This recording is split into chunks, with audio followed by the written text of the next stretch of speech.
The dust devils of Dust Hollow rose like small specters every afternoon, spinning along the main street until they collided with the clapboard porches and scattered the town's thin gossip like chaff.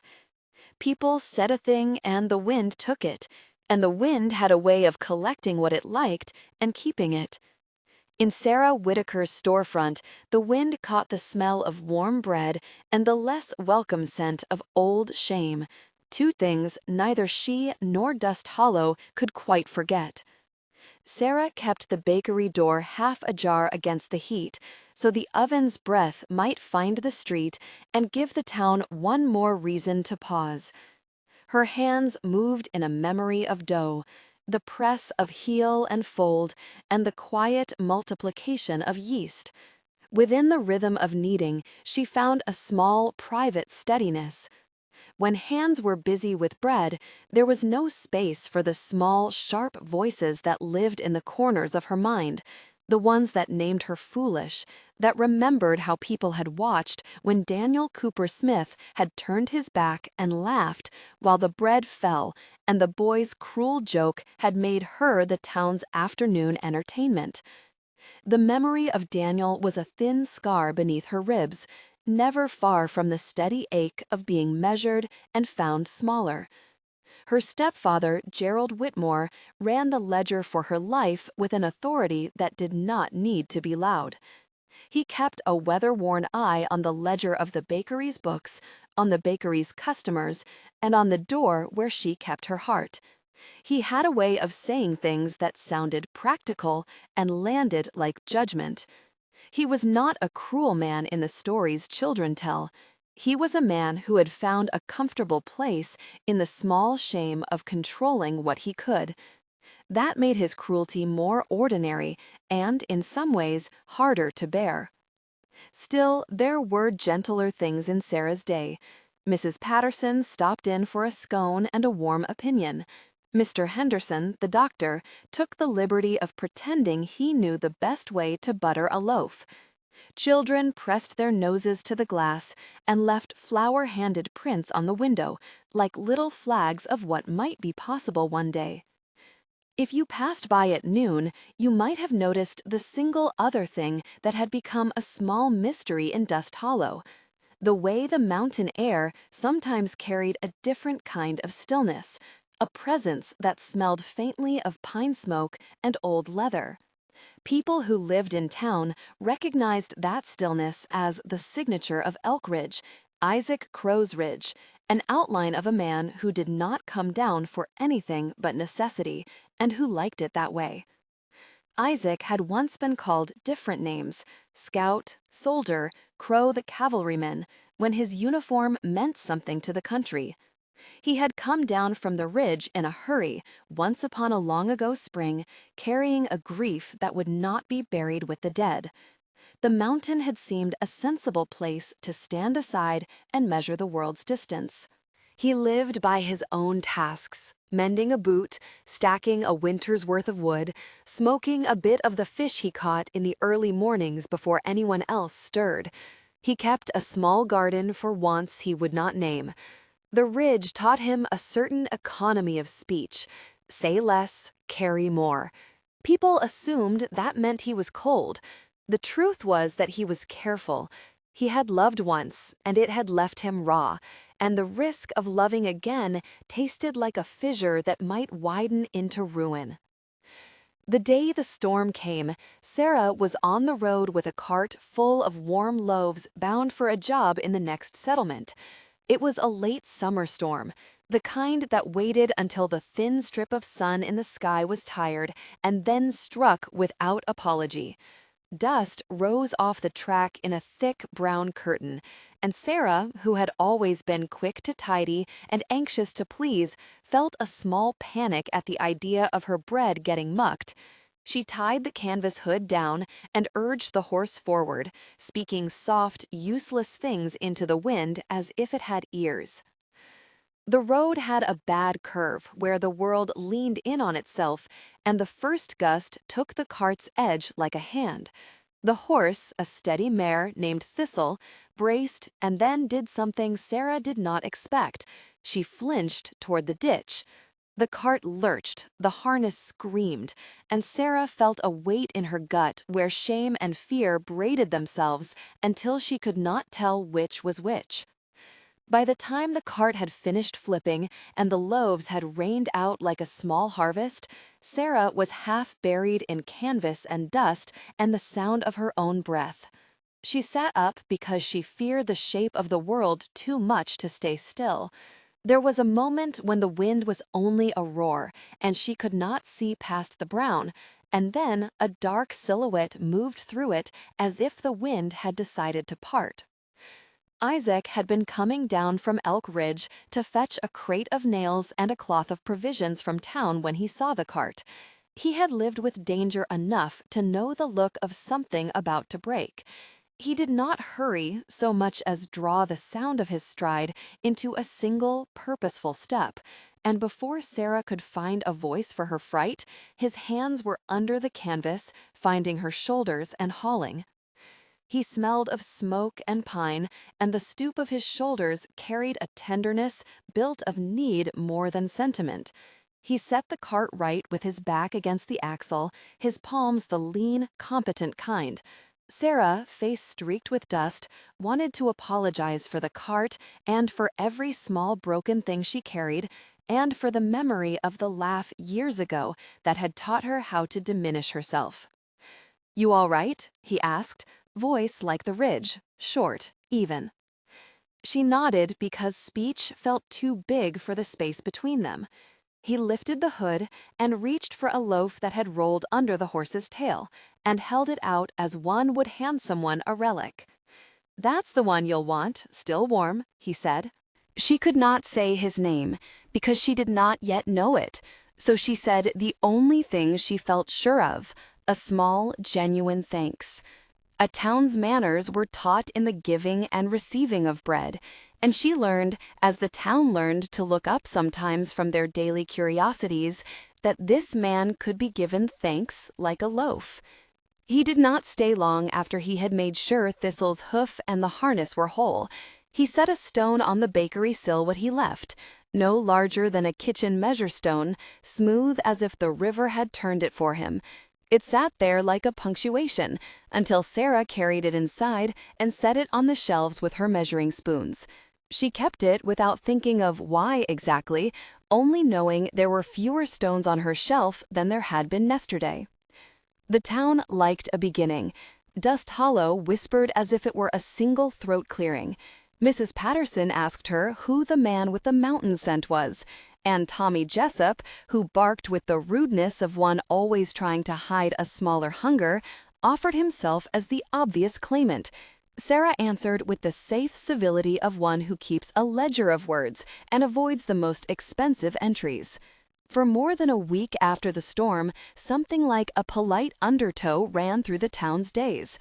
Isaac left small things at the bakery without knocking: a smoked fish wrapped in oiled paper, half a jar of mountain honey, a strip of cured venison. They were the kind of gifts that announced a man's attention without ceremony. Sarah would find them in the morning and set them on the counter where the sun washed the dust into ribbons. She began, in tiny, secret ways, to measure the days by what came and when. The stone on the sill, the wildflower pressed between 2 pages of an old account book, the way the first loaf of the morning always felt like the day had been redeemed. There were rumors. Dust Hollow spun them like the flour spun in Sarah's bowl. Rumors were a slow, rebuilding wind. They could take a small kindness and make it monstrous if left unchecked. But so long as Isaac stayed within the gift's quiet currency, no showy declarations, no town conversation that could be turned into theater, Sarah could keep her caution where it felt safe, in the back drawer with the unfinished letters she never mailed. One afternoon, at the crossroads near the post office, Isaac found her taking the air. She was brushing flour from her apron as if she might unmake the day by such a small erasure.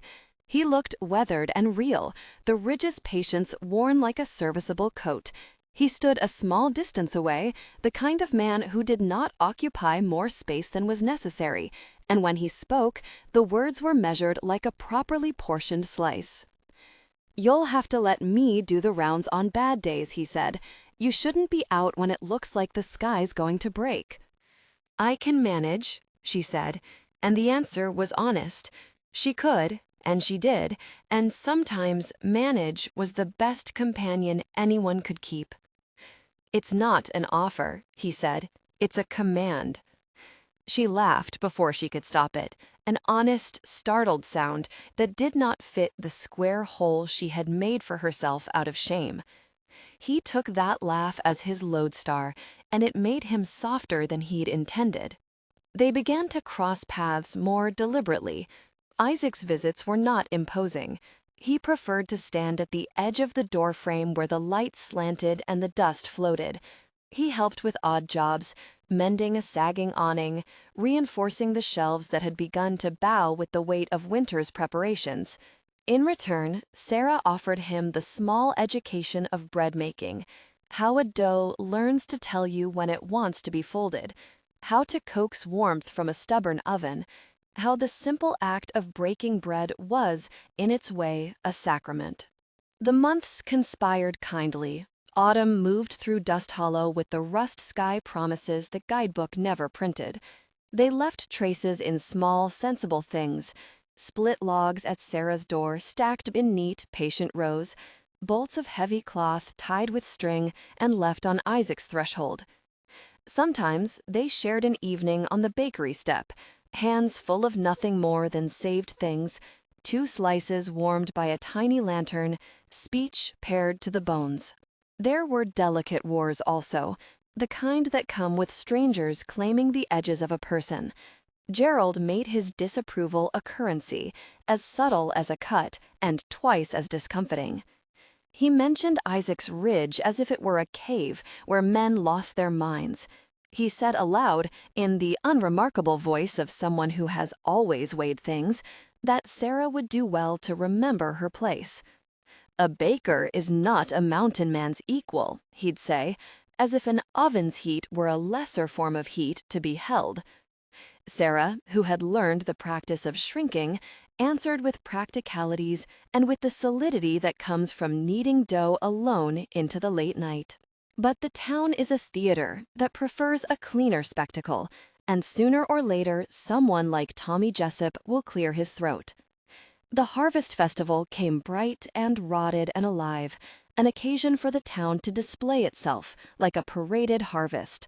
Pumpkins, ribbons, best-in-show calves, and the always necessary pie contest. Sarah entered a loaf as she'd had all her life, not for glory, but for the way the act forced her hands to be good and busy. She told herself the town could have the display if it wished, and she would keep her small, private care between her and the oven. Tommy Jessup had a way of seeing an opening and walking through it. He was the town's schooner of mischief, loud, self-sure, half-smart. He noticed what others tried not to see: a stone on a sill, a man's gift, a woman who answered kindness with only a cautious curiosity. He made his joke before the cake plate had even been set down. "You enter a loaf like a widow enters the world, quiet and afraid," he crowed, loud enough that the circle around him shuddered into gossip and left Sarah with a hot, familiar wash behind her ears. Eyes that had once watched Daniel's humiliation found the new face of an old amusement, and Sarah felt the old shame unclenching in slow, mechanical reflex. Tommy could smell a story, and he did not like to let it go. Isaac stepped forward in a way that surprised the room. He had not been a man meant to take center stage. He preferred the ridge's shadows and the practicalities of hauling wood. Yet, when someone crossed the line that made a person into an object for spectacle, his fists closed like those who had known the cost of watching and saying nothing.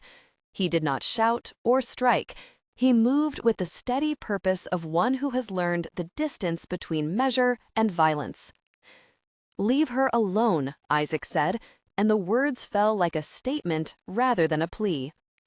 Tommy laughed and turned the jibe into a challenge. "What are you going to do, mountain man? Carry me off to the woods?" But the town took a cue from Isaac's quiet. There was something in the way his shoulders held themselves, an old soldier's economy that did not need a parade to display. Some part of Dust Hollow remembered their debt to the ridge for the goods Isaac had made, the furs he had traded, the quiet ways he had shown up when he was needed without asking for thanks. There was a small, awful second when words pushed and the air grew thin with all the held things. The circle shifted, and then Mrs. Patterson, who had the voice of someone accustomed to long neighborhoods, said something soft and decisive that put more warmth around Sarah than any showy declaration of defense could have done.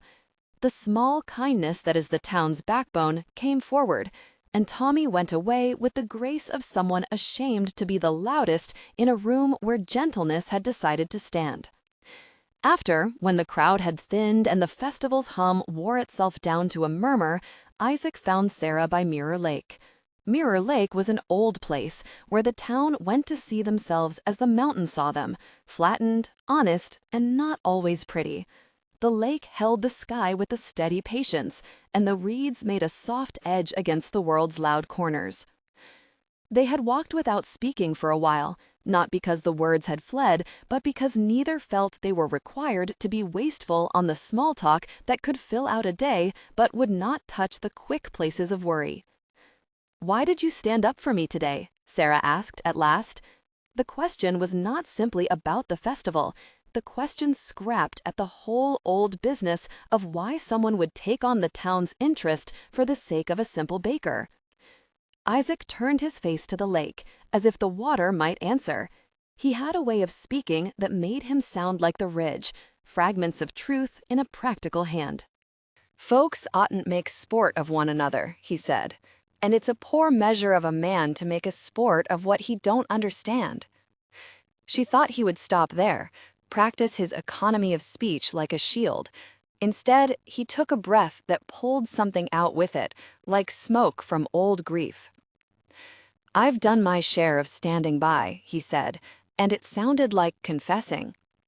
"Kept myself from asking for anything I shouldn't, thinking it the proper penance for what I lost." His hands, calloused, steady, found a rock and turned it as if to make sense of what the fingers could not grip. "You shouldn't be punished for the entertainment of a town."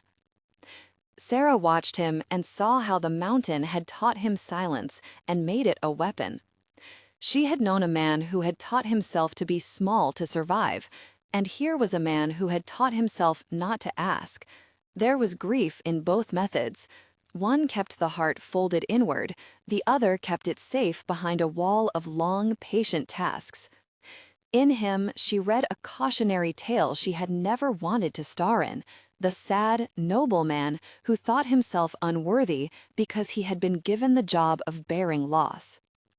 They stood there long enough for the first cold to edge their feet. Mirror Lake reflected a sky that was honest in its weather, and the reflection made small lies between them impossible. "Do you think," she asked, feeling something like danger and the exact shape of her own longing, "that the town will ever let me be? Will people stop seeing me as that thing they used to laugh at?" He looked at her then in a way that made a furnace of his restraint. His voice, when he spoke, was small and certain. "I'll stand in your way," he said, "not because I want you to owe me anything, because some things, some people, shouldn't be allowed to be made small by others." It was the sort of thing people often said. It would have been a warm phrase even if it had been said the other way around, if a town man had wrapped a woman in a speech like a cloak. But Isaac did not give warm phrases like charity. He gave them like a man giving his hand up a cliff, because that was how he understood care, a work of steadiness, not of show. Sarah felt the stubborn thing inside her loosen. She had been taught to answer kindness with suspicion, because kindness, delivered in front of a crowd, could be a kind of bait. But the night that had passed and the festival's emptying square made her aware, with the precision of a thermometer, of the way his words warmed the place where she had been cold for years. He reached out then, not grabbing, but offering, and placed the small stone he had set on her sill into her palm. His thumb brushed her knuckle in a single, deliberate contact that felt like an agreement signed in flesh. He looked at her as a man might read the weather when the sky shifts, precise, steady, earnest. "No one will ever love you like I do," he said, and the words fell into Mirror Lake like a stone, thrown not to break the surface, but to join it. They were not a boast. They were not a proclamation meant for the town. They were a promise, made in the hush between two people who had been taught how to wait. The words struck at her the way heat strikes a hand on a baker's oven door, dangerous, immediate, and undeniably real. She had no name for what such words should feel like. She only felt how they did, like an opening. For all that she had learned to live small, to keep her heart tucked into the ledger, this man's sentence made space for her to imagine another ledger entirely, one in which she might be measured by the sum of what was given gently and without theatricality. Silence after that was not heavy. It was like the silence of a kitchen after the table had been set and the servants had gone. It was full of the small evidence of things done well and meant to be kept. She pushed the stone into her pocket as if putting a talisman where it would not be lost. Yet, even in that warmth, there were cold things that had not been answered. Isaac's face held an expression like the shadow of a ridge at dawn, long and thoughtful, with the memory of the possible fall perched at the edge. It was one thing to speak the sentence that admitted a certain kind of love. It was another to believe that saying it had the power to unmake all the reasons such saying had been withheld. "You really mean it?" she asked, quieter than the wood that sighed in the reeds. He nodded. "I mean it," he said, "but I won't be the sort to paint a show for town or make a sermon about it. I do what I can. If that scares you, then I'm no man for promises, unless I can keep them." The moment balanced for a long while. There was no grand kiss, no dramatic joining. There was, instead, a shared recognition that two people who had been skirting the edges of themselves might finally come nearer. Then Isaac stood and, without ceremony, began to walk back toward the ridge. He did not linger even to say good night in the way some men did when they wanted to be remembered. He left the wildflower pressed in the page of the ledger that Sarah had not yet filed, and he left his word like a stone on her skin. Sarah watched him go until the dark swallowed his shape. The lake took back the sky and left the earth with the small truth of the man's sentence in it. She carried home with careful hands what he had given and set it on the counter among the proofs of bread, as if that would make the promise as practical as a loaf. Weeks passed, and their acquaintance arranged itself into something like a courtship, slow, steady, punctuated by exchanges that were more ritual than romance. Isaac came into town when he needed, always bearing something useful, and Sarah found herself waiting sometimes for the sound of his boots on the road. They spoke with an economy that made them both listen better. She taught him how to fold a loaf's edges so the crust would come out honest and true. He taught her how to split hardwood evenly and how to read the weather off the ridge's cloud. Not all the town approved. There were whispers, as there will be wherever two people make something private public by simply choosing to be seen together. Gerald's disapproval stiffened into something that was less about scolding and more about a man clinging to what made him feel secure. He asked practical questions loud enough that neighbors could hear. Would she be taken care of? Could the bakery manage with the extra mouths? Could a woman who had been ridiculed for a single mistake find the place she needed next to a man both admired and feared? Sarah answered Gerald in the way one does to a ledger that demands logic, with figures and sensible speech. She also, in softer moments, answered the world by the way she let Isaac's hand rest on the handle of the door when he stayed late until the last loaf cooled. She was learning the difference between pity and true care, the difference between being watched as a fragile thing and being seen as a person who could carry burdens with aid, not under it. One evening, after a day of rain had left the roads turned to ribbons of mud, Isaac did not come straight back to the ridge. He stayed in town and sat with Sarah by the oven as the coals died to a faithful glow.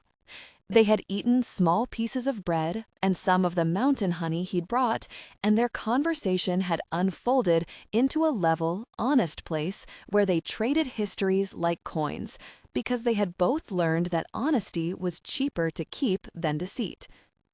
At last, he said, "There's a kind of work I do at the ridge. It keeps my hands from feeling useless. You taught me that making something with your hands can mean more than apology." She looked up, flour dusting her cheek like a small constellation.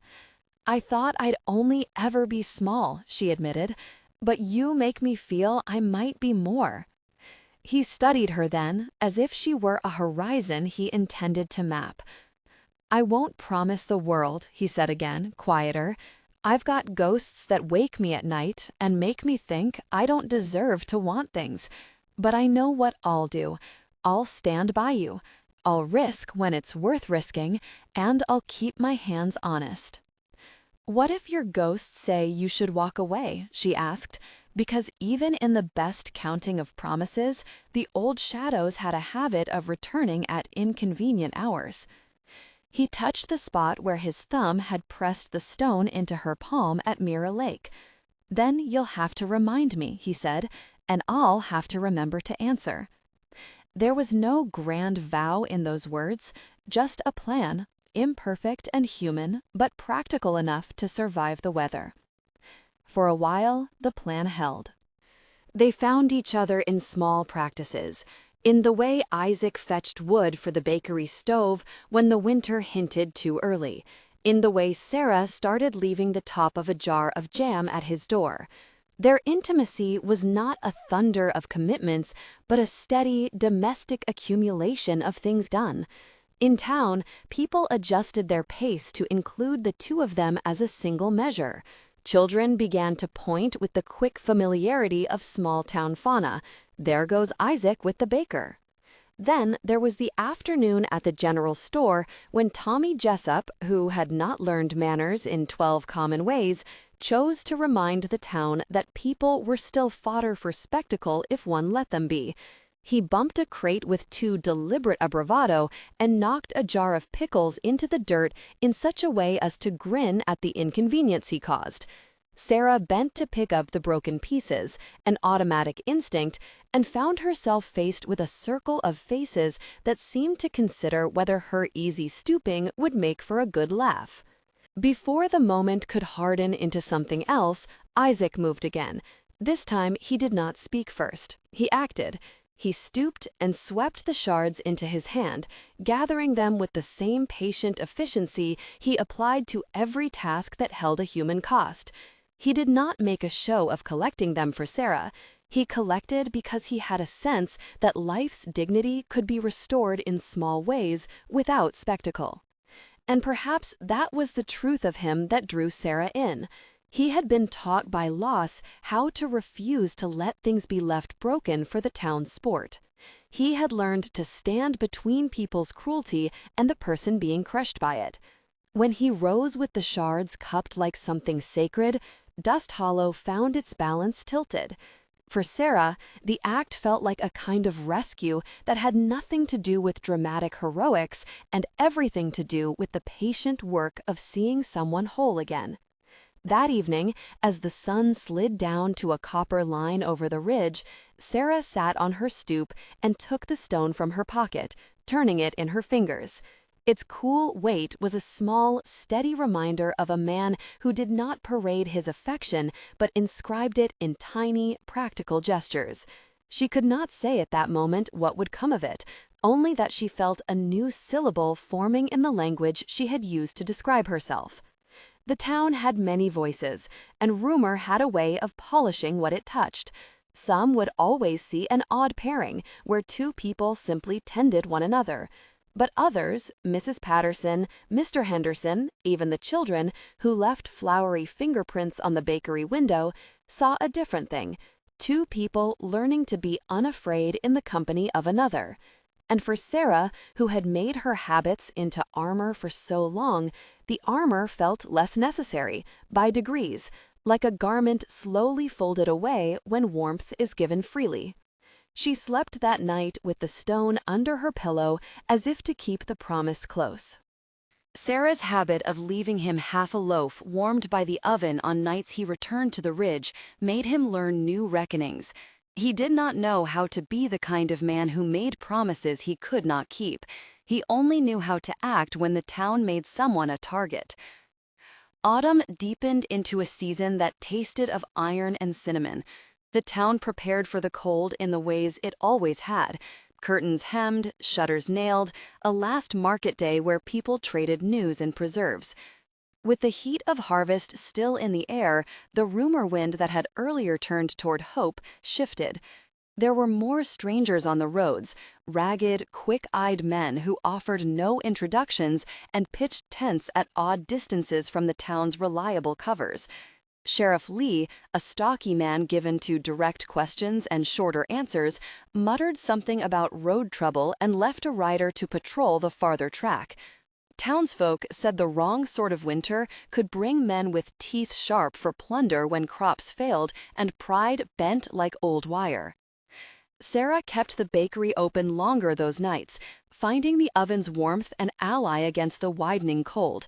When Isaac did come, he came in a different tempo, watchful, hands quick with purpose. He would stay only until the coals cooled and then walk off toward the ridge as if a shadow had called him home. She had learned to trust his "I'll stand by you" because it had shown itself as deed and not just phrase. Yet when days lengthened into a slender hesitance and his visits were counted by the handful, suspicion took the place of ease. On a night when the sky was a bruise and fog crawled low over the earth, the warning came as a sound that did not belong to Dust Hollow, the distant crack of hooves. Not the steady clip that meant a postman or a neighbor, but the hurried pounding of men who had no patience for ordnance. 2 horses burst through the lane and a town watchman shouted. Then came the low, metallic clatter of something that startled the birds off the telegraph wires. People gathered at doorways the way furniture might gather around a fire, close enough for warmth and not so close as to be in the direct reach of danger. The first of the raiders were a scattershot band, desperate men traveling loose alliances rather than an army. They were ragged, hungry, and ruthless in the way empty hands could make men. They had been driven by need closer to the townspeople's stores than any of them had thought imaginable. They broke windows and set small fires where they thought goods most plentiful. They wanted provisions, not houses at first. Fear made them bolder. Sarah woke to the smell of smoke, a thin yellow like old paper being warmed, and the bark of a horse that sounded wrong in the stillness. The bakery's glass glowed with orange and reflected the street in a way that made all things look smaller. The first of the raiders were a scattershot band, desperate men traveling loose alliances rather than an army. They were ragged, hungry, and ruthless in the way empty hands could make men. They had been driven by need closer to the townspeople's stores than any of them had thought imaginable. They broke windows and set small fires where they thought goods most plentiful. They wanted provisions, not houses at first. Fear made them bolder. Sarah woke to the smell of smoke, a thin yellow like old paper being warmed, and the bark of a horse that sounded wrong in the stillness. The bakery's glass glowed with orange and reflected the street in a way that made all things look smaller. She opened the door, and the town had thinned to a small, raw circle of people, moving like wounded animals, some running, some shouting, some simply standing because they did not know where else to go. Someone screamed the bakery was safe. Someone else, louder still, said a fire had started at the far end of town, at the old Whitaker home, where Sarah's memories were stacked like old pans in a cupboard. The Whitaker home had been the place she had grown into herself before life had found a way to compress her into a baker and a ledger. It stood at the backmost border of Dust Hollow, a clapboard square with a sagging porch and shutters that remembered how to be closed. It had a narrow yard where, as a girl, she had stolen apples and secrets. The news of a fire there hit her not as surprise, but as a physical shove that made her knees go thin. Smoke and a smell like a pan held too close to the flame filled the street. People pushed and shoved and offered one another shouts that tried to disguise the fact they were as frightened as children. The raiders had not simply come for provisions. Whether by accident or by design, one of them had coerced the lantern into toppling against the dry thatch of the old house, and now flames were hungrily working their way under the eaves. For a heartbeat, the town forgot its fear and moved toward the house as if drawn by a magnet that punished detachment. Someone threw a bucket. Another person passed a line of pails like a human chain, faces strained and wet. The fire ate too fast. The Whitaker porch began to sag in a way that made Sarah's stomach tighten. She saw shapes at the upstairs window, Gerald's figure smaller in the heat, and then, unmistakably, the huddled silhouette of Mrs. Whitaker's sister, whom the family had kept in the old house as a companion. Panic made her feet find motion she had not planned. She ran, gathering a pail from a heap and running toward the house, the wooden boards underfoot giving that worried flex that meant the heat was near. It was only then that she heard a call, a voice shaped by someone used to giving orders and taking them back, and the rope of the town's life drew taut. Isaac was there before she reached the porch, moving with the kind of speed one learns when certain things have become a duty rather than an option. He worked like someone who had practiced handling the suddenness of things. The first that met him was smoke so thick it seemed to singe the tongue. He clipped a strap from his pack and tied it to a post with a soldier's knot, his hands a blur. Men and women hauled wet sacks, and he took one to pry open a shutter, pried a beam out with a crowbar until a window yielded. He did not shout. He gave short commands that the chaos obeyed because there was a rhythm to them, the same steady order he lent to his fence work and the same economy he used in words. When a collapse came, a long, splintering note as a section of the roof caved in, Isaac braced his feet and shoved against the falling weight until it listed away from the doorway, creating a narrow entrance of air. A child, Mrs. Patterson's nephew, tumbled out coughing, soot on his cheeks and terror in his pupils. He was followed by Gerald, who had once kept the ledger of Sarah's caution, who now moved with the hurried clumsiness of a man finally understanding his smallness. Gerald's face was laced with black, his hands trembling as he tried to gather something from inside, a small box of account books, perhaps, or an old photograph. He stumbled, and the beam bit into his shoulder. That was when a beam, heated and angry, gave in a way that threw a searing spray of heat and a weight that could be felt like a physical hand around the windpipe. Isaac did not think of the risk as a concept. He thought of the person on the other side of the beam he could not let be trapped. He shoved under the jutting timber and felt it tear the skin along his forearm, felt the hot pang of coals grate his palm. Smoke clawed at his throat. He could feel the bone in his shoulder as if it were a compliment he had not earned, prehensile and fragile. He emerged with Gerald in his arms, the man coughing and blaspheming, and then not caring enough to be proud. Behind them came Mrs. Whitaker's sister, eyes wide, hair singed, hands clinging to a small Bible. Isaac dropped Gerald on the street with the care of someone setting down a thing that cost more than it looked. He then ducked back in without thinking beyond the immediate need to pull the child who had been left in the attic's doorway. The attic steps broke under his weight with a sound like old wood surrendering to the weather. When he climbed down, he wore the look of a man who had measured the cost and decided it was worth it. His shirt clung to him with sweat that smelled of smoke and iron. The skin along his forearms had gone red where the heat had fed at it. A beam had grazed his temple and left a line of cloth damp with sweat and a smear of blood. People must have seen him as a man possessed, because the cheer that began in the crowd was not triumph, but relief, an animal sound that admitted relief at being spared loss. But then the lantern of necessity threw a new truth in the light. One of his legs had been hit under a falling joist. He had a splinter lodged in the calf and a deep bruise that bent his gait into an unnatural angle. He staggered away from the house and swore softly, a young oath that sounded tiny against the larger hum of the town. He had not hesitated. That was the difference. He had moved as a man who understood that some risks were not measured by cost, but by uprightness. Doc Henderson set his jaw into the work of triage like a man who preferred the company of problems he could fix.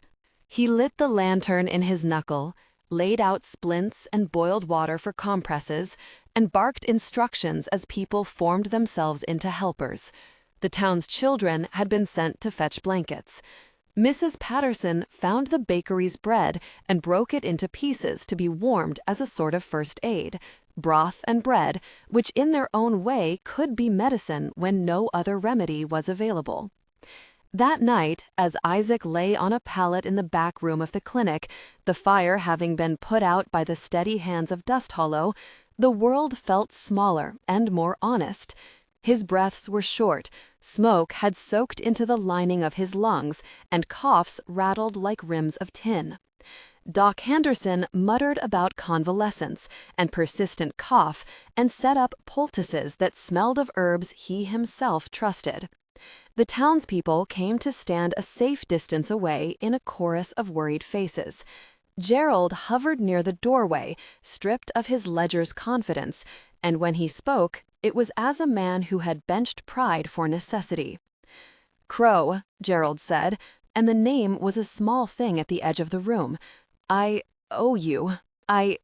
He did not finish, because finishing would have required humility the man had only just remembered how to draw from.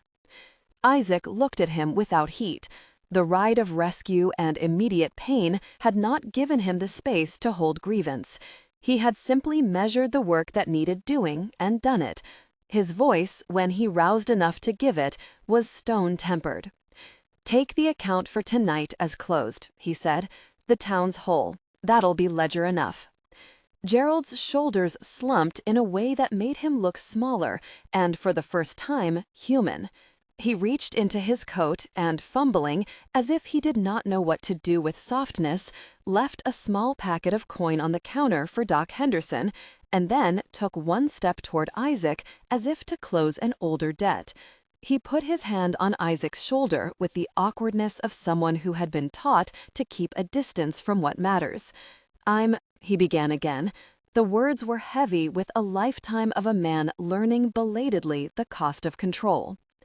There was not a dramatic confession. Gerald did not evaporate into tears or strike his chest in penitent prayer. He simply said, "I was wrong about you." And for some reason, that set the room as gently right as a hand on a ledger that had been misbalanced. Sarah stayed at Isaac's side that night, eyes wide because she could not hold much more than the rawness of gratitude.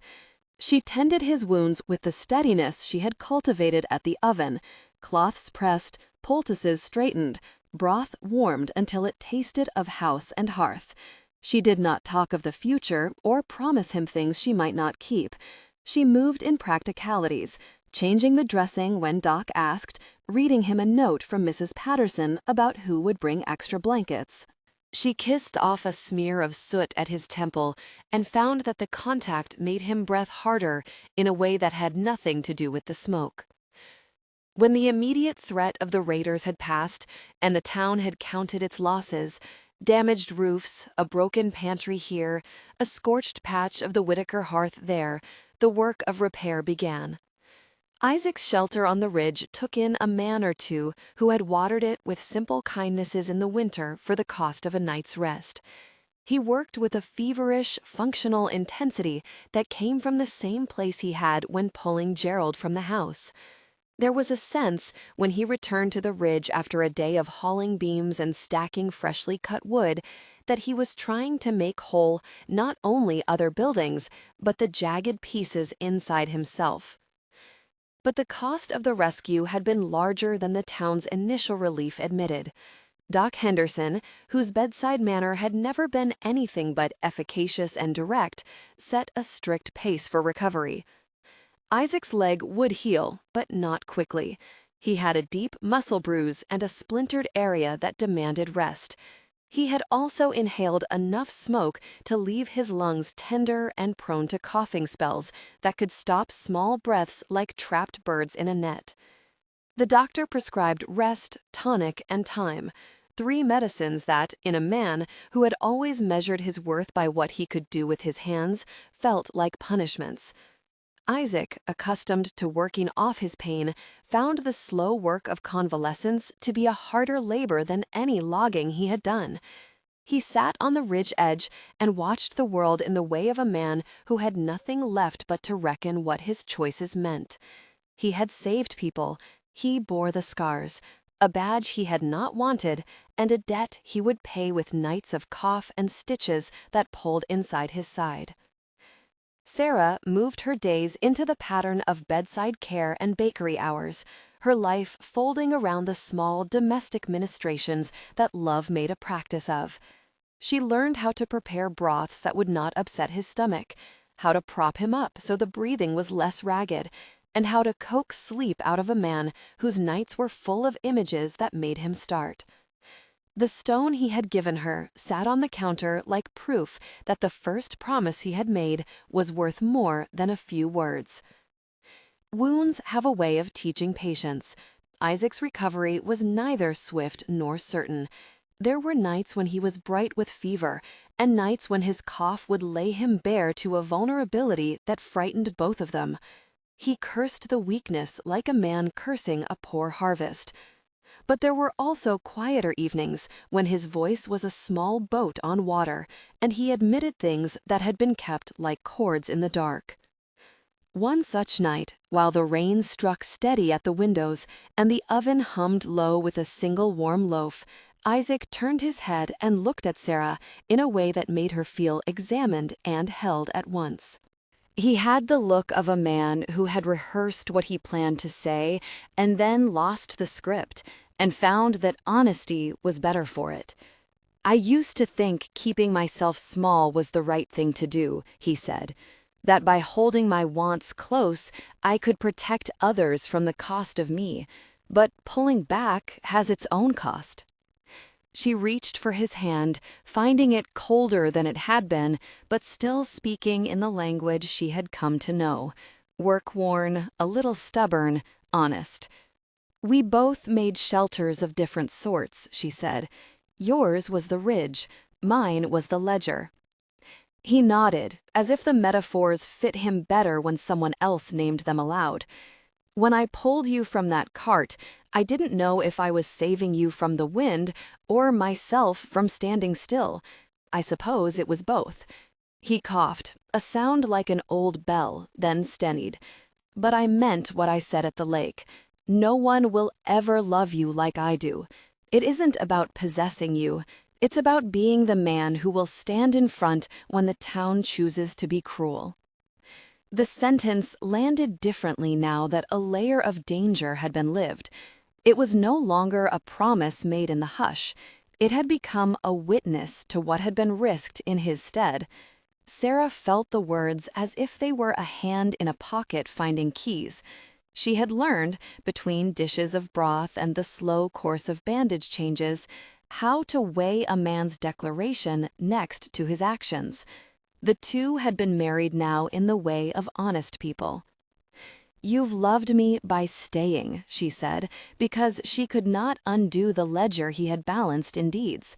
"You stood where others would watch." They did not exchange a grand vow that night or carve a future in a dramatic confession. What they did was an accumulation of small truths, a look that kept faith with tenderness, a hand that warmed the other's until the chill had passed. These were the building blocks of marriage as Isaac understood it, humble, practical, and slow. The town, having been reminded of its precariousness by the raiders, grew closer in the months that followed. The Whitaker house was rebuilt. Old boards that had been blackened were sawn away and replaced with new wood until the house's face was fresh and honest. Gerald surprised people by taking on the hard, visible work of repair, swinging a hammer with the clumsy diligence of a man rebuked into virtue. He did not apologize in any grand way. His effort was apology enough to some and awkward to others. But he started to bring Sarah things again that were not meant for the ledger. Dishes fixed with a careless hand, a loaf taken at night to the clinic. His harshness had not been erased, but it had been worn down by fire and then softened by the near loss of what he had taken for granted. There was a season, in the course of which the winter thawed and the first green returned to edges, that Isaac retreated for reasons even he could not name. He began to spend longer hours on the ridge, his presence in town tapering to the minimal. Sarah found herself standing at a window in the bakery and watching the road as if it were an item on a bill to be settled. When he did come, their conversations had the brittle quality of things that had been left in the rain. One afternoon, he came to the bakery and stayed longer than usual. The oven was cool, and he sat facing her with a look she had started to read as honest as ledger lines. "I'm thinking of leaving for a spell," he said, and the words were heavy and used. Leaving was not running. He did not seem inclined to flee. Isaac's departure had the edges of necessity rather than panic. "I have debts up on the ridge. Men I promised some repairs, fences that'll collapse if not tended. There's the old man who traded me a rifle. He's sick and needs wood. I promised them last month and I haven't kept my word." Sarah could argue that the town needed him. She could say he had already paid enough with sweat and cough and near misses. Instead, she listened to the ledger in his voice, which always came back to duty. She watched the ridge's outline against the sky, saw how it called him like a bell, and how, in answering, he kept a part of himself from giving to her wholly. "If you must go, go," she said. The sentence was both a blessing and a small grief she wore like a thin shawl. "Just don't forget that you can come back when the fences are mended." He reached for her hand, and their fingers met with a careful intimacy. "I won't forget," he said. "Promise me you'll keep the bakery warm." She smiled then, the kind that was both promise and concession. He left with the slow, sure gait of a man who had meant to be gone and to return again when the weather turned. They both counted the days between visits like two keepers doing the same inventory. Time, however, is a thing that does not always respect promises. A full year since the storm, when the ground had softened and crocuses dared the soil, the danger that had first come in a brown swirl returned in a different form. A small band of fence breakers, a gang that had been pressing at the fringes of settlements, found their way back to Dust Hollow on a night of dark clouds and mischief more purposeful than the earlier trouble. They had learned from experience. A town that regroups quickly can be robbed more thoroughly if struck at its edges and if the town's defenders are disadvantaged. The attack this time was not as large as the one that had set the Whitaker house to blaze. It was surgical. Horses cut loose to frighten stock, stores rifled, doors smashed. There was shouting in the night and the clangor of metal that made people's hearts take on the sound of a trapped thing. Fire was used selectively, small, controlled flares meant to draw attention as the raiders moved goods into the shadows. They had learned from experience. A town that regroups quickly can be robbed more thoroughly if struck at its edges and if the town's defenders are disadvantaged. This was not the chaotic hunger of the first group, but the more dangerous sort of brutality that plans carefully. Isaac, having been back on the ridge a few days before, heard the news as it spread on the wire of the town's alarm. He grabbed what he could, bandages, rope, a spare pote, and ran. The ridge's muscles remembered the route. His mind, now more than ever, moved with why he had come down at all. He ran because there was a town that had become a thing he loved. He ran because the ledger of his life had been rewritten. The raiders were bolder and faster. In the thick of the night, as men pushed into barns and byways, one of the raiders torched the small outbuilding that had been used as a storage room for seeds and winter stores near the Whitaker property. The flames took quickly to the low roof and then leaped with the kind of hunger that made people speak in clipped sentences. By the time Isaac arrived, the town was in that peculiar half-formed stage between order and collapse. Men with torches were racing along the streets, and some of the raiders, faces set like flint, had begun to force people out of the general store and the livery. There was a moment, a brief sundering of time, when Isaac's plan did not emerge from thought, but was simply what he did. He placed himself where folks needed not a speech, but a hand. He did not call for a stand so much as he called for help in practical ways. Throw water, bring blankets, form a line. It was in the scramble toward the storage outbuilding that Isaac saw a child, a stray neighbor's boy, trapped between two wagons that had been overturned by the commotion. A beam had fallen across one leg. The boy's face was white with fear and soot. Without heart, and with the same cadence that had saved Gerald once, Isaac slid under the wagon and hauled the boy out. In the same breath, he dove for a lantern that had been teetering and shoved it away from the spreading sparks. The raiders, noticing a man who moved with the ease of someone used to work, decided to make an example of him. One of them lunged with a bar of iron. Another pushed a pack into Isaac's back. There was a scrape, and then a hard, static pain as a beam, loosened by the commotion, came down and pinned Isaac to the ground. He felt the pressure like an old tide, heavy and unrelenting. Someone else's hand, one of the raiders, painfully struck him with a blunt force that made stars ricochet in his vision. He tasted copper and the very odd, angry taste of being smacked for intervening. But Isaac had not forgotten how to keep breathing. He shoved and grunted and got the beam off with the help of a neighbor's pulley.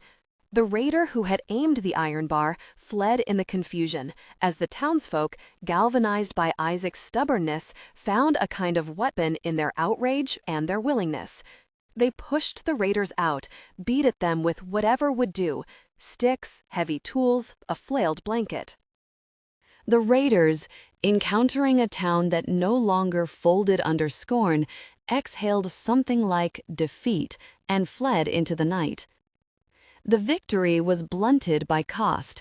Isaac had taken a hard blow to the ribs, a blow that fractured one or two and left him gasping for air. Blood smoked up from his mouth, the gilding that meant a breath had been stolen. He held himself upright by sheer will for a time, face set in the way of men who had to make good map out of pain. The town pulled him into Doc Henderson's hands again, where the doctor, pale with the strain of saving so many, bound the ribs as best he could and muttered that this one would heal, though leave him plenty of hard nights. He warned of possible complications, fever, a cough that would not quit, and set up an even more careful schedule of nights. Sarah, who had been close by when the blow struck, found herself kneeling at his side and weeping, a sound she had not allowed herself in the privacy of the bakery. She did not weep for the fear of losing him so much as for the realization that a man who had chosen to live small had chosen to pay the price for being large enough to stand between harm and others. In the long recovery that followed, Dust Hollow rearranged itself around Isaac's convalescence as if he had been the town's central weather. He lay in the small back room of a vacated schoolhouse that the town had turned into an infirmary. Doc Henderson had given up his own spare bed to ensure the man's constant care. Sarah kept her vigils there, sleep riding her in short, watchful fits. She read to him, not because he needed to be soothed by words, but because the sound steadied the thin trap of his breath. They spoke then in ways that had not been convenient before. Between the coughs and the short, raw bouts of fever, Isaac confessed the shape of his fear in a voice that was little more than a rasp. "I thought keeping myself separate was penance," he said, fingers tracing the edge of the splint on his arm. "Like, if I made myself scarce, I could make life easier for others, but it's not penance, it's loss." Sarah listened as she had when kneading dough into a new form, patience and pressure in equal parts. She had been practicing a habit of bringing things into the world, loaves, repaired shelves, reconciliations that worked by repetition rather than grand speeches. "You didn't make life harder for us," she said quietly. "You made it possible for some of us to be whole." She set a small dish of honey within his reach, its simple sweetness a kind of sacrament for the slow healing required. It was in the slow corridor of those weeks that Isaac proposed, not because a moment demanded it, but because the ongoing care had become a natural matrix for a new life. The epidemic of immediate promises and loud vows had no place in his temperament. He wanted the kind of promise that could be kept in the quiet, the one that could be yoked to daily chores and the taking of turns at grief. He did not make a show of it. One evening, when the sky had a pall that said snow would come soon, and the room where he lay smelled like boiled herbs and bread, Isaac pulled Sarah's hand to his mouth and kissed the knuckle as though blessing a covenant ring. "Will you," he began, his voice thin and a little hoarse, "do me the honor of being my companion, not for show, not for a ledger, but because I find myself wanting to get up and stand in the rain for you." Sarah felt her throat tighten, a familiar ache that now tasted like the good heat of an oven. She had been taught to expect rhetoric as bait, but his words had the matter-of-factness of a man who did not ask for spectacle. She nodded once, the way one signs a check. "Yes," she said. "Yes, I will." They married the following spring at Mirror Lake, beneath the new green of cottonwoods shyly leafing out from the riverbank. It was not a big wedding because neither of them wanted more decoration than a witness and a steady sun. Mrs. Patterson, who had been a small axis of town kindness and who could officiate with the softened authority of long acquaintance, performed the simple ceremony by the water. The townsfolk who had once murmured behind sugar-rasped lips now stood and offered blessings that had been earned by work and not by cheap spectacle. Gerald, whose hands had learned the rhythm of hammer and nail by necessity, gave the smallest, most honest of speeches about the value of having your ledger corrected by life. They exchanged vows that were more about doing than declaring. Isaac promised to stand when standing was required and to be the sort of man who mended fences, both literal and metaphorical. Sarah promised to keep the hearth and to let him into the little rooms of her heart without fear of being made a show. They did not speak of great riches or grand adventures. They promised bread and hands that held steady and were not withdrawn when storms came. After the wedding, they moved into Isaac's cabin on Elk Ridge. The cabin was small and full of the smells of pine and leather. It fit them the way a bowl fits a loaf. At first, life there was a mosaic of small domestic details, Sarah learning to hang meat from beams and to stoke a smoky stove, Isaac learning the careful alchemy of a woman who knows when a dough is ready and when it needs to rest. They painted the shutters together in a clumsy, laugh-ruined way. The town came up the ridge at times, bearing gifts that were more awkward and therefore all the more sincere. A jar of pickles, a re-sewn quilt, a patch for the roof. They crafted a life of shared tasks. Isaac shoveled the path after a storm and kept the woodstock full. Sarah rose earlier to feed the oven for the slower mornings and to braid sweet bread that made the cabin smell like home. They painted the shutters together in a clumsy, laugh-ruined way. The town came up the ridge at times, bearing gifts that were more awkward and therefore all the more sincere. A jar of pickles, a re-sewn quilt, a patch for the roof. They crafted a life of shared tasks. Isaac shoveled the path after a storm and kept the woodstock full. Sarah rose earlier to feed the oven for the slower mornings and to braid sweet bread that made the cabins smell like home. The domestic chastity of frontier life, where courage was as likely to be measured by how you fetched water at dawn as by how you stood in a gunfight, made their days a steady hymn. They found in each other not a dramatic romance, but a faithful partnership, the kind that plans for a storm and then shares the extra blanket. In time, the question of children came like a small, expected footfall. They were not reckless in hope. They had learned the taste of losing what they loved and decided against the carelessness of dreaming without tethering it to the work required. When the news finally came that Sarah carried within her a new life, it was accompanied by a private, tearful gratitude that felt like paying off a long-held debt. The town, which had learned to watch for the ridge man and the baker woman with a softened curiosity, celebrated the arrival as if it were their own.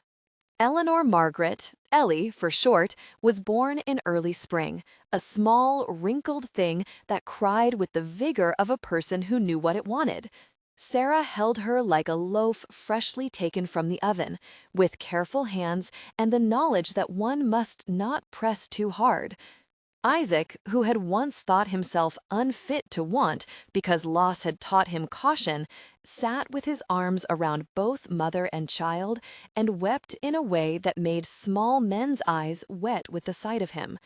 He named her Eleanor Margaret at the insistence of Mrs. Patterson, who thought a name heavy with good manners and steady grace would serve the child well. Parenthood taught them new humilities and new delights. Isaac held Ellie on his knee while Sarah kneaded dough. He learned to calm her when a tooth came in with a flare and to carry her against his chest as he checked fences. There were nights when the cough he had acquired from the embers of that first fire heart bubbled up and made him wake, gasping for air. But the presence of a small person who needed him made the threat less monstrous. Healing for both of them had become an act performed in company. Gerald, softened by the earthquake of fire and the repair that had followed, grew into an odd sort of ally. He found in baby broths and time with Ellie a humility he had not imagined for himself. He would sit on the cabin steps and cut twigs with a small knife, telling the child stories about the day when the wooden porch sank and the town had to pull together to raise it up again. He never became the doting grandfather in any loud way. He retained the thread of his earlier manness, but his hands were gentler and his judgments less frequent. He would sometimes, in the privacy of night, leave behind a repaired item or a note asking if he needed help, simpler actions that were now a reconciliation of sorts. There were days when the town still gossiped, when the dust devils picked up small rumors and spun them into costume for the idol. But those days felt increasingly hollow, the sound of a thing hollowed out when a larger story claims the community's attention. People who had once pointed inquiringly nodded with the shortness of someone who had been given the task of taking part in real life rather than theater. Years layer themselves like the rings in a tree. The cabin's roof needed new shingles after a bad wind year. The bakery in town expanded with a new oven that sent its aroma 3 streets away. Ellie learned to stand and then to toddle toward the oven door, drawn by the smell of bread as if the scent were a compass. She grew into the shape of the household and, in her small ways, rewired their habits. Isaac learned to carry both a child and a sack of flour, and Sarah learned how to braid hair with dough-eating patience. One evening, when Ellie was old enough to ask a particular sort of question about bravery, the sort that only small children ask with honest curiosity, Sarah sat by the hearth, knitting a band of red into a blanket, and told her a story she had been told in bits and pieces by people who loved both the ridge and the town. The fire made a small, obedient noise. A wind pressed palms at the window, but could not enter the room's warm gravity. "Tell me about the stone," Ellie asked, remembering a small, smooth rock that Sarah had kept among her measuring spoons, polished by handling. Sarah smiled and pulled the stone from the hem of her apron, where she had kept it since the day Isaac first left it on her sill. It was small and warmed by years and hands.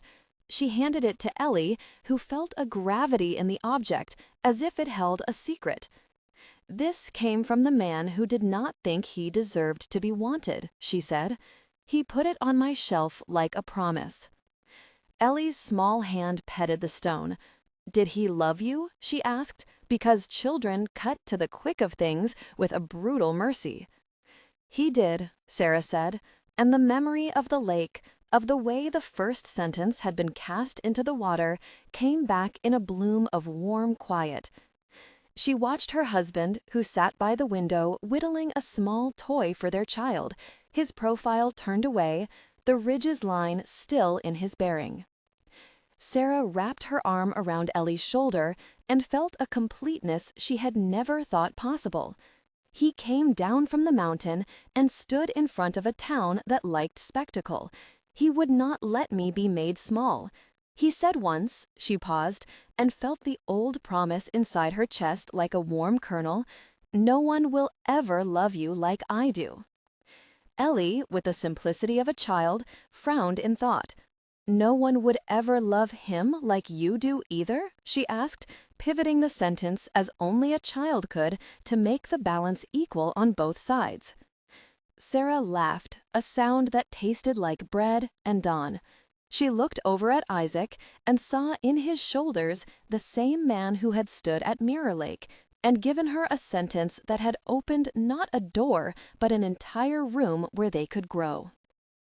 Sarah wrapped her arm around Ellie's shoulder and felt a completeness she had never thought possible. He came down from the mountain and stood in front of a town that liked spectacle. He would not let me be made small. He said once, she paused, and felt the old promise inside her chest like a warm kernel. "No one will ever love you like I do." Ellie, with the simplicity of a child, frowned in thought. "No one would ever love him like you do either?" she asked, pivoting the sentence as only a child could to make the balance equal on both sides. Sarah laughed, a sound that tasted like bread and dawn. She looked over at Isaac and saw in his shoulders the same man who had stood at Mirror Lake and given her a sentence that had opened not a door, but an entire room where they could grow. She said softly, because the symmetry pleased her enough to speak it like a small effusion, "No one would ever love him like I do either." Ellie giggled and tucked the stone into her pocket as if to keep the bargain safe. Isaac looked up at the exchange and, in the simple tenderness that had first won her, reached across the table and took Sarah's hand. He squeezed it as if to redraw the promise in flesh. Life moved forward with an honest work, a child learning to climb steps, a bakery window marked with flowery fingerprints, a man with a cough that came back like a seasonal wind, and a wife who would tend it. They were not epic figures in a tale of grandeur. They were people who had learned the cost of neglect and the value of patient care. Dust Hollow found its own rhythm again, with the occasional gust of malicious rumor, but a stronger settledness grounded in the memory of nearly losing what they had learned to love. When Sarah told the story to friends or visitors, those who came to the ridge to see the cabin where a baker and a mountain man had chosen a life together, she did not gild the edges. She recounted the cart overturning, the loaf retrieved under the horse's tail, the stone on her sill. She told the truth, that a man had come down out of his mountain and had saved her life in ways both small and large. She told how he had risked his body when the fire came, and then, later, when the raiders returned, she told how they had built a life by knitting their work and their love together like the braid of a good loaf. So when, years later, Ellie, older now, with small hands that could shape dough almost as deftly as her mother, asked about courage, Sarah would sometimes answer in the quiet that followed the story's end. Courage, she would say, is not always a shout. Sometimes it is the slow doing of what one has promised. Sometimes it is standing up and being the steady thing for another, day after day. Isaac never lost the ridge's habit of measured speech. He still spoke in that soldier's cadence on occasion, a clipped, efficient rhythm that broke in places when emotion edged in. He still carried scars, a thin white line across his forearm, a hitch in his breath on certain days, the lift in his shoulder where a splinter had once lodged.